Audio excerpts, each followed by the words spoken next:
Welcome to the Gary Sutton Show on WSBA, the final hour. 1-800-357-0910. You can tweet me at Gary G. Sutton. And go on Facebook.com/910WSBA. House Speaker John Boehner's office said today that he is examining options on how to respond to what the Speaker yesterday characterized as President Barack Obama's rewriting of the Patient Protection and Affordable Care Act on a whim. We are examining all our options, Boehner's spokesperson said. On Monday, the Treasury Department announced the new regulation that frees employers, you remember this, with between 50 and 99 employees from complying until 2016 with the ACA. Strangely enough, that's a presidential year. I know that certainly didn't figure into the president's thinking. Requires all employees with at least 50 full-time workers to buy health insurance.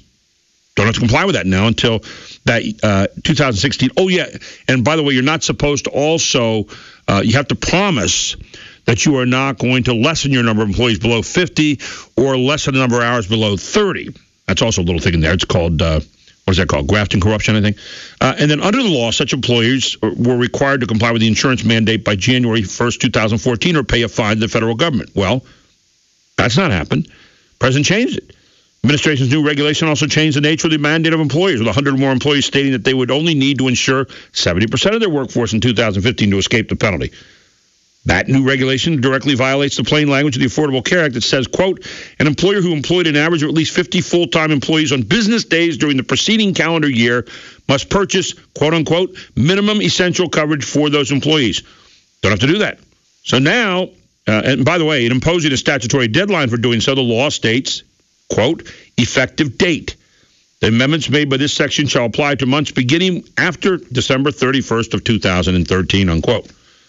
It goes on and on. 24 changes so far. With us this morning, a man for whom I have a lot of respect. He's a congressman from the state of Louisiana, the 4th Congressional District. He's Congressman John Fleming. He's been on our show a lot, but his first time on the new Gary Sutton Show. And Congressman, good morning to you. Welcome. Hey, Gary. It's always a pleasure to be on with you, and great to be on today. You heard me read those numbers a moment ago, and I'm sitting here saying that the Speaker is examining his options. I want to get back somewhere along the line. Right and wrong used to be taught to me, I think to a lot of Americans. And, you know, what he's doing, he needed you to pass the Affordable Care Act, or in case of Republicans, they didn't help him to pass that, but he still passed it. But he doesn't need to make 24 changes to it and decide he's going to change everything. And it looks like based purely on political terms. Well, yeah, there's no question about it. Oftentimes the debate goes like this: President so-and-so, a Republican, issued X number of executive orders, maybe a couple of hundred during his administration. Obama's issued no more than that. That is not the point. The point here is that while the executive branch sometimes can make minor adjustments in rules and regulations in order to make things roll out smoothly, to delay for significant periods of time substantial parts of a law for political purposes is unprecedented. I have never in my lifetime ever heard in history or during active administrations of a president doing something like this. And repeatedly, I mean, as you point out, we're up to 20-something times, and each and every time, remember that these are not mistakes in the law. These are features in the law. These things were intended. And so now that they're actually coming true, what is happening is, in order to sort of dull the political impact, which we know is coming down hard as a hammer on Democrats in Washington, he is pushing back these things and even suggesting that the individual mandate, to one extent or another, which is the fact that you could keep your old so-called junk plan, as he promised, that may be extended all the way to the end of his administration. It's clear he's going to dump this problem on the next president. Well, and he's also basically dumping the plan in a lot of ways to the point that it'll somehow benefit either he or his ideology. Yeah, that's what it's all about. You don't even hear Democrats anymore say that this is about covering 15 million Americans who have pre-existing illnesses. That pretense was dropped a long time ago.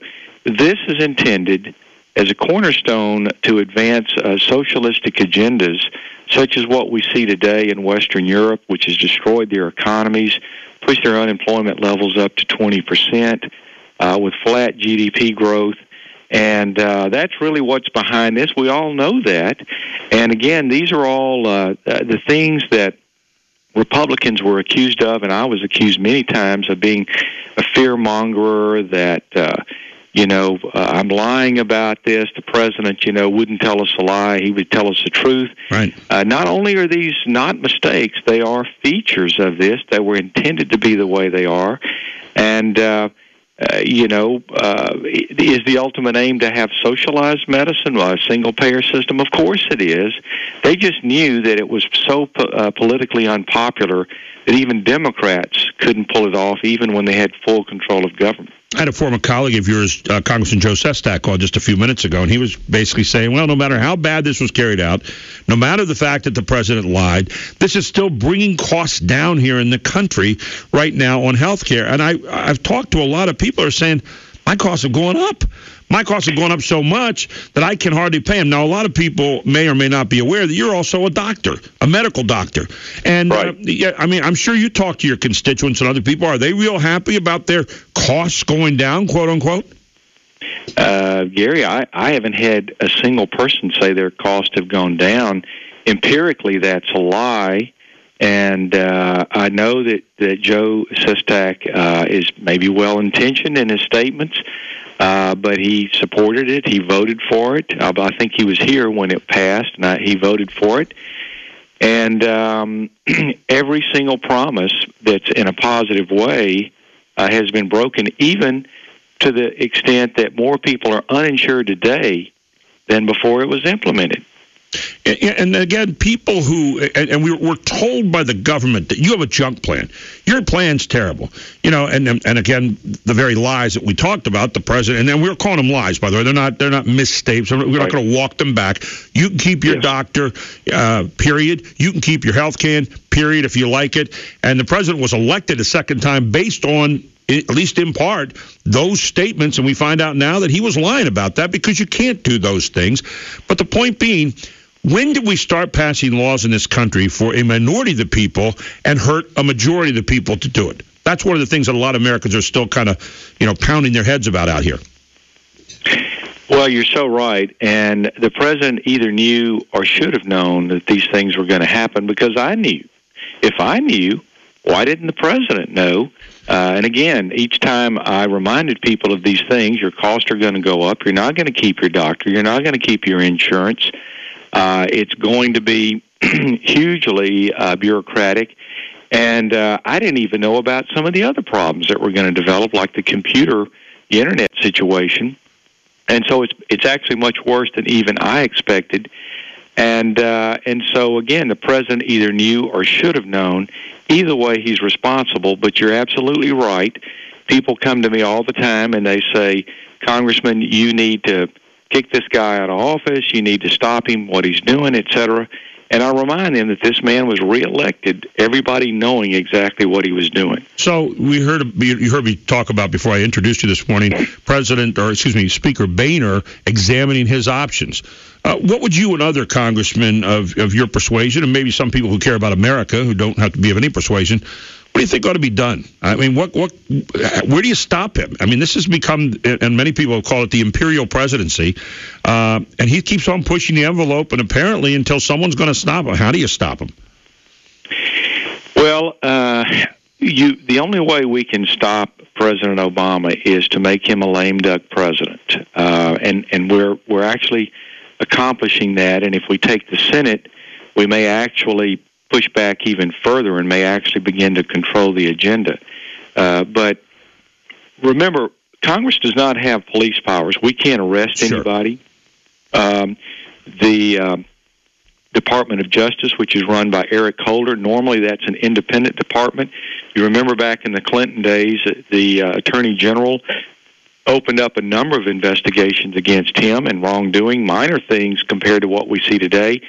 Eric Holder does everything he can to promote whatever Obama likes to do. Yep. And the only way, even for Congress, to push back against anything is to have both chambers on board and you have Harry Reid, who's a sycophant for the president, who willingly, again, promotes everything that he wants to do, which is through executive orders and decrees. And so the House of Representatives, controlled by Republicans, alone cannot do anything more than make this president lame duck. That is, we can't roll back his agenda, but we can prevent him from passing new laws, sweeping laws, such as another type of Obamacare in some other way, cap and trade, what have you, comprehensive immigration reform, all of these things which could be severely damaging to the economy and jobs. We can stop that, but we can't by ourselves end Obamacare. Obamacare is going to have to end Obamacare until at least the end of this administration. But the problem is that he continues to do things that puts off us being able to see the whole picture with the corporate mandate, for example, and the individual mandate, and the whole picture of what Obamacare looks like out there, and we know what's going to happen. And we know, I mean, the problems that are going to come from the corporate mandate being enacted are going to be incredible.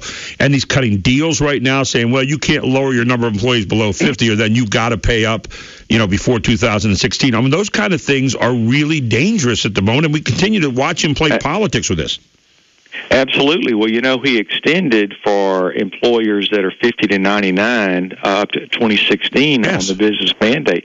But he also there's an indication in there that such business owners who, say, have 105 or 110 employees, if they fire 10 or 5 or whatever to get below that level, they have to attest under the pain of perjury that they did not do that in order to get under the mandate level, the threshold for Obamacare. So now we're turning into a police state. Well, and that's my point in asking that question. That there is the word impeachment out there when the president swears to uphold what the Constitution says he's supposed to do. And a lot of people are saying, wait a minute, he's going well beyond the Constitution right now. So even though we talk about the Senate being in the hands of Democrats, and I realize what happens here, we saw with Bill Clinton, but the point being, you have the right to impeach, to bring charges. Is what he is doing right now rising to the level of impeachment, or getting close to rising to that level, in your opinion? Well, there are two problems going down that road. Number one, remember that impeachment and removal from office is a political move. It's not a judicial move. Mm-hmm. Even though it appears to be judicial, it's actually political. And while we could certainly pass impeachment, which is nothing more than an indictment, there's no way in the world he would be removed from office by Harry Reid would never allow that to happen because he goes along with this. He likes what's going on. Yep. He's part of it. He's a perpetrator here. And so the political outcome would actually be bad. We could actually end up electing more Democrats to do more damage. Well, and a lot of people said that's what happened after Bill Clinton's thing, too, when it failed at that time. So American people are sitting back saying, so what do we get? I mean, where are we left in all this? We're going to take a very quick break. We're going to come right back with you, Congressman. Congressman John Fleming with us here this morning on the Gary Sutton Show. We'll be right back. We'll also ask him about the debt ceiling. He had a vote on that yesterday. We'll find out where he voted and why. Here on the Gary Sutton Show on WSBA. Back right after this. Welcome back to the Gary Sutton Show on WSBA. It's 11:25, and Congressman John Fleming from the 4th Congressional in Louisiana with us. John, Congressman, we had the debt limit debate come up again, a rather short debate this time. You voted against it. Talk a little bit about the debt limit debate. And at what point in time do we get serious about this thing? Yes, I did vote against it, and it passed with virtually all of the Democrats voting for it and a few Republicans voting for it. And including the Speaker, right? Including Speaker John. Yes, including the Speaker. Yes. And my criteria for supporting a debt increase is if we do something, and this is really has been a Speaker Boehner kind of rule, at least it was in the beginning when he took over in 2010, is that if we're going to raise the debt ceiling, in other words, if we're going to add to our credit limit, to our national credit card, then we're going to take real action to reduce spending. So I would have wanted to see some type of an agreement on entitlement reform, get rid of the risk corridors, which is really a bailout under Obamacare for insurance companies. I wanted to see something that would really reform spending, and unfortunately we did not get that. At what point in time does that discussion come up? The president says, I'll have that discussion later. We've been hearing that for 5 years. It seems like we never get to that discussion right now about the debt ceiling. Well, the president's been very clear. He believes that our problem is not taking on too much debt. Our problem is we're undertaxed. Right. The president raised taxes under Obamacare by $1 trillion, and people are going to find out in April, many of them, just how bad that's going to hit them. Then he raised them again with a fiscal cliff, another $620 billion, which actually went into effect the first part of 2013. Again, in this April, a lot of people are going to get hit with that. Net increase, top marginal rate of 10%. That's going to have a huge effect, and it's going to be a negative effect on the economy. And so he's still begging for more taxes. I think he believes that we need to be something around the 70% level. And I was just reading a story from, I think it was USA Today yesterday, that the tax burden today is the highest on business owners today than it's ever been in history. So we can't keep going down that road, or we're going to continue to get poor results. The president just simply doesn't believe there's anything such as cutting spending, only increase taxes. Now, one of the things that you've introduced, I know, is the Reduce Act, which is new legislation that targets duplication and waste and inefficiency in government. A lot of people are always interested in hearing about that. What's the basic premise of that act? Yeah, it's something I think everybody will be familiar with when I explain it. It's based on the old BRAC commission that we did with the military bases, which is to take politics out of the decision-making, to downsize government itself. And what it does is it puts together a commission for 3 years. They look at every agency, every department in government, and they submit after a 3-year study, and they could do it even before the end of 3 years, for an up-and-down vote to consolidate, reduce, get rid of, in many cases, maybe the Department of Education, maybe the Department of Energy, and others, and that we reduce the size of government, and you get an up or down vote. It doesn't become a parochial issue or discussion, and we're already getting sign-offs, it appears, from Heritage and others, the think tanks, that this is really the way we need to go to truly reform the size of government. Congressman, I would say to you, keep fighting the good fight. Hopefully we can change some minds there in the long run, but always appreciate your point of view. Thanks so much for joining me this morning. I look forward to our next time very soon. Gary, it's always a pleasure to talk to a true patriot like you. Thank you so much.